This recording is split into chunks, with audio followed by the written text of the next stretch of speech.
Patience 11. I read a news article a while ago, which I wanted to briefly discuss.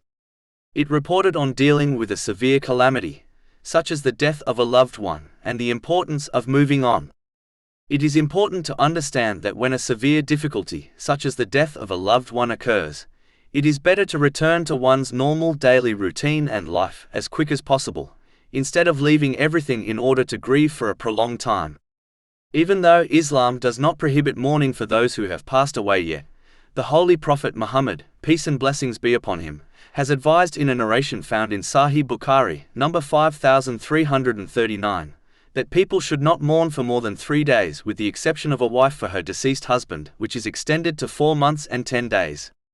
One of the wisdoms behind this is that when one drops everything in order to mourn, it only gives them time to ponder over the difficulty excessively. This can cause one to become impatient and challenge the choice of Allah, the Exalted, as they dedicated so much time going over and over the calamity in their minds. In fact, a narration found in Sunan Ibn Majah, number 79, warns that replaying the calamity over in one's mind and thinking it could have been avoided only opens the door to the devil, which leads to impatience.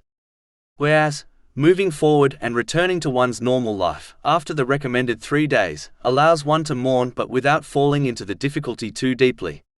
A normal routine distracts a person from their calamity and helps them to refocus on the bigger picture, which prevents them from becoming impatient. Muslims should therefore busy themselves in performing righteous deeds which attracts the mercy of Allah, the Exalted, or they should busy themselves in lawful worldly activities like their job. And they should avoid dropping everything in order to mourn for days on end, as this often leads them to a dark place which becomes difficult to escape.